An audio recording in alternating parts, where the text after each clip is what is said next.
If you are here, you probably know intimately the silent torture of having a person living in your mind rent-free. It is the mental exhaustion of reliving the same conversation, of analyzing every word, of imagining scenarios that will never happen. It is the constant drain of energy that prevents you from focusing on your present, from connecting with the people in front of you. It is the feeling of being psychologically chained to a ghost while real life passes by you in a blur. And the first thing you need to hear, and that I ask you to receive deep in your soul, is that this is not a weakness. It is a sign. What if I told you that these obsessive thoughts are not proof that you cannot forget this person, but rather a sign that your soul will not let you forget a vital part of yourself that you unconsciously gave to them? In Carl Jung's depth psychology, our life force, which he called libido, is a finite and precious energy. When we find ourselves obsessed with someone or something, it is a clear indication that a huge amount of this energy has become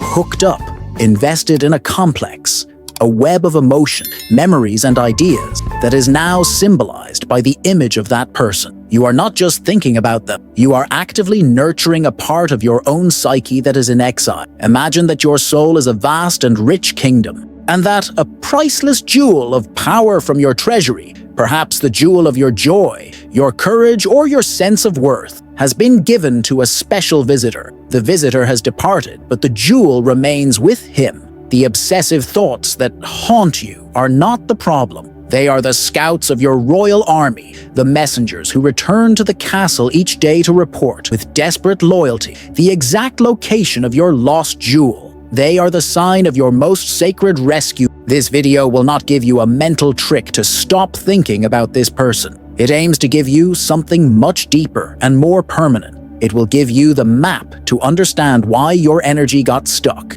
to identify what exactly you projected, and how to begin the alchemical process of reclaiming your life force, bringing your jewel back home, and finally freeing yourself to live fully in the present. The first step to liberation is to understand the exact nature of your imprisonment. And to do that, we must first embrace the pain of guilt and shame that accompanies this obsession. It is the feeling of inadequacy for not being able to simply get over it and move on. It is the voice of the inner critic that accuses you of being weak, pathetic, or needy for still thinking about someone who is no longer part of your life. This self-condemnation is the first lock we need to unlock. What Jungian psychology offers us is a diagnosis that has nothing to do with weakness. What keeps your mind trapped is not love, but rather an autonomous complex that has been activated. A complex for Jung is a set of memories, emotions, and ideas charged with a very intense energy, which acts as a sub-personality within your unconscious. The person you can't stop thinking about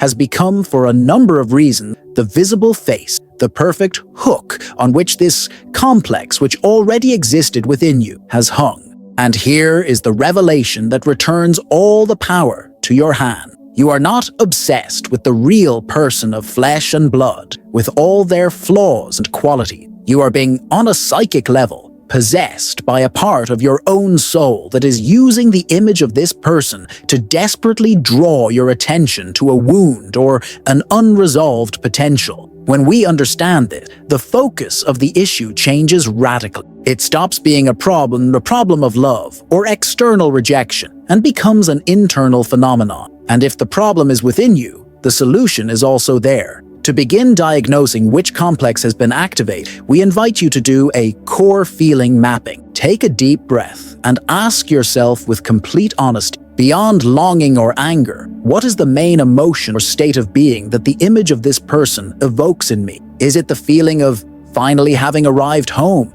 Is it the feeling of salvation? Or perhaps of infinite potential loss? Or on the contrary, is it a feeling of profound injustice, of abandonment, or of not being good enough? This core feeling that you identify is the core of the complex that needs to be investigated and healed. Think of it this way. You have built within your mind a golden idol in the exact shape of this person, and you have placed this idol on an altar, and you spend your days and nights worshiping it, making offerings of your energy, your attention, and your time. What you may not have realized yet is that the gold with which you built this idol was taken from the deepest minds of your own soul. You are not worshipping the other person. You are worshipping a part of yourself in exile. After diagnosing that your obsession is an active complex, we need to understand what treasure is feeding this complex. And it is born from the pain of idealization, from the painful and persistent belief that this person was your soulmate, the only person in the world who could truly understand you.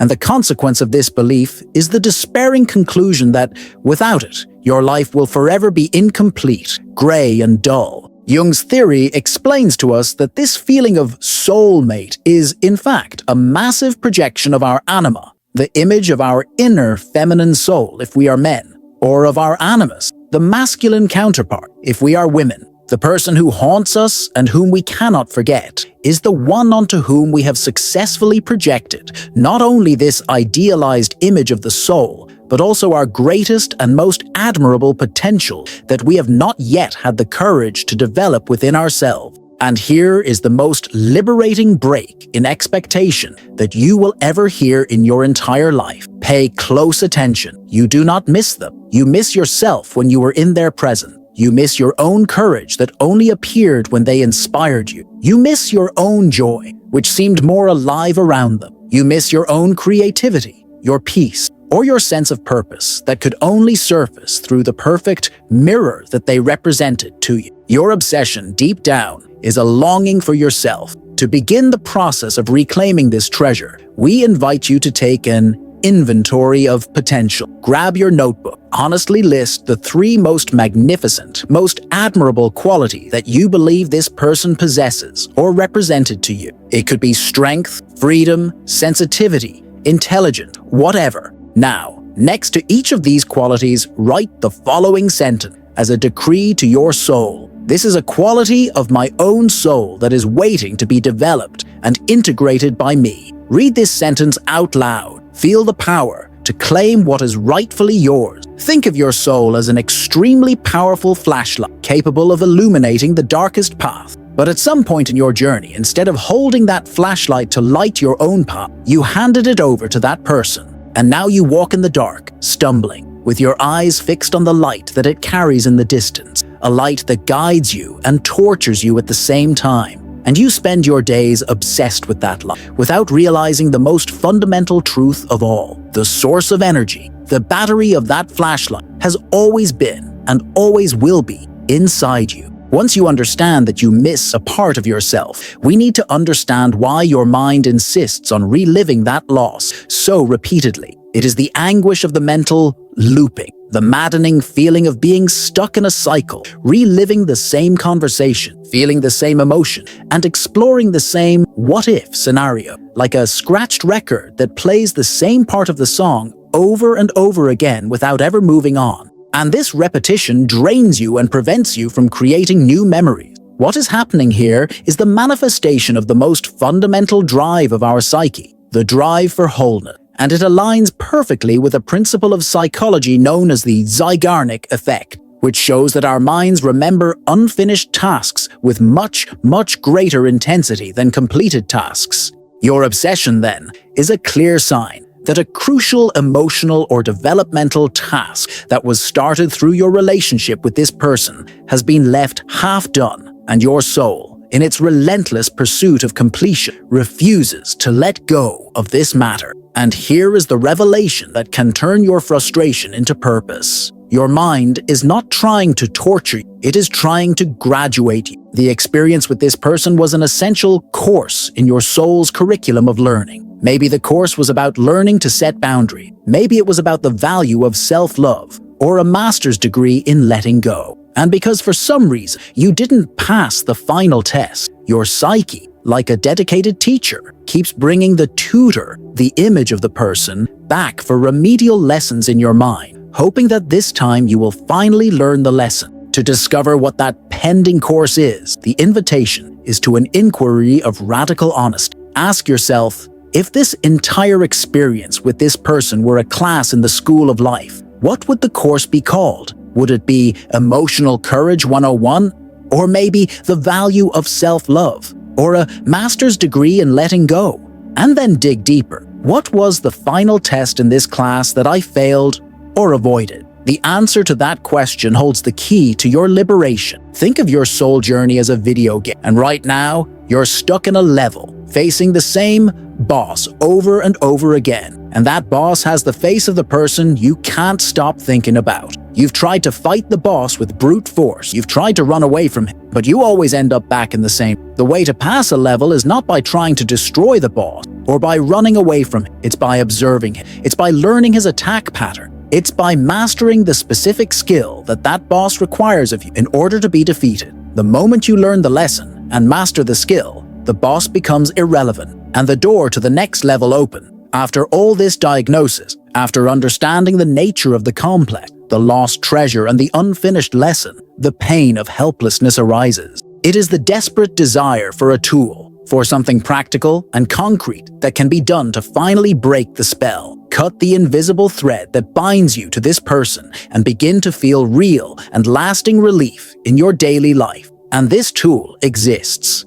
It is not a mental trick, but an act of psychic alchemy. Using Jung's active imagination, we can consciously redirect the energy that feeds the obsession. This process is called projection retraction. It is the act of, through your focused imagination, separating what is yours from what belongs to the other and bringing your energy back home to your own center. But before the ritual, you need to understand a counterintuitive truth. Liberation will not come from hatred, resentment, or forced indifference. Trying to hate the person or pretending that you do not care only strengthens the energetic bond. True liberation comes from recognition and integration. You must first honor the quality that you have projected. You must sincerely thank the image of that person for having served as a mirror to such a magnificent part of your own soul. And now, the invitation is for you to perform. When you feel ready and in a quiet place, this ritual of rescue, it has 4 steps. First, visualize and honor. Close your eyes and bring the image of the person before you. See it clearly.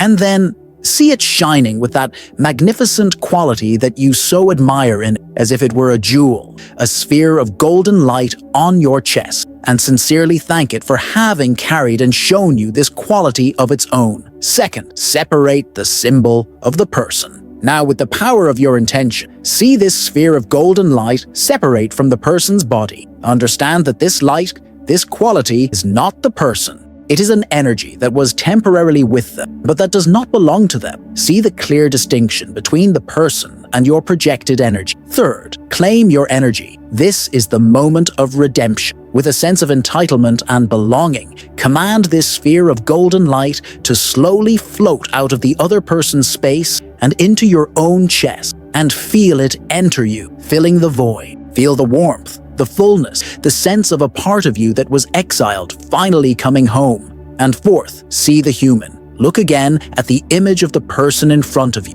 Without the blinding glare of your projection, they will probably seem different, simpler, more human. Just a person with their own struggles and their own journey. Silently wish them well, and then allow their image to gently fade away, like smoke. Think of this exercise as high-precision psychic surgery. You, as the surgeon of your own soul, are delicately removing an energy implant that is yours, but that was lodged in the body of another, and re-implanting it in its rightful place, yourself. The goal here is not to hurt the other. It is to heal yourself once and for all. After the retrieval ritual, one last fear may arise. It is the secret fear of empty. The fear that, without the obsession, without the drama and intensity of that constant thought, your life will become dull, colorless, purposeless. It is the fear that your identity has become so fused with this suffering that you do not know who you are without it. What Jungian psychology assures us is that the vast amount of psychic energy, of libido, that was used to feed your obsessional complex does not disappear when you retrieve it. Quite the contrary, it becomes a surplus of energetic capital that is, for the first time in a long time, entirely at your disposal. It is like inheriting a fortune you did not know you had. And the final break in expectation, the one that dispels your fear of emptiness, is this. The emptiness you feared was not the absence of the other person. It was the absence of vital parts of yourself.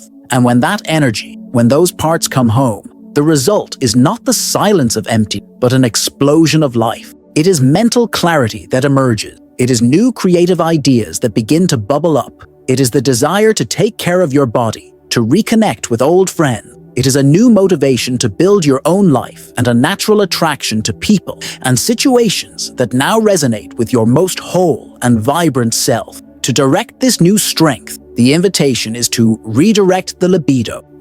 Ask yourself, with the joy of an heir who has just received his fortune, with all this energy that I have just rescued, what project, what dream, what aspect of my health or my home can I finally begin to nurture today? And then actively channel this flow of energy into the construction of your own kingdom, brick by brick. Consider that before, you were like a hydroelectric plant with a gigantic crack in the dam. Almost all of your water, your power, was leaking out and irrigating a field that was not even yours.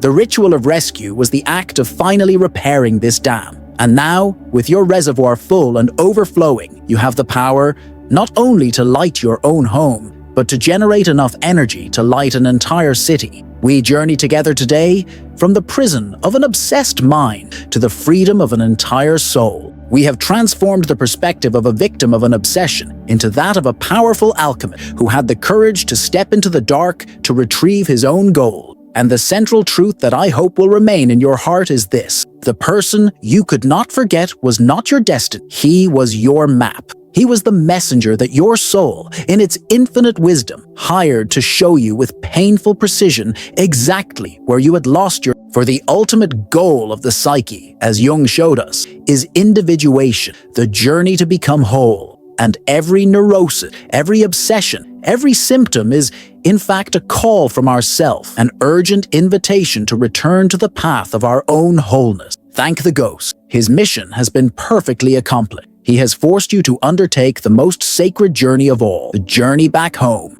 And now, with your energy back at its center, the question is no longer, why can't I forget them? The question now becomes, what will I create with this magnificent, newfound wholeness of mine?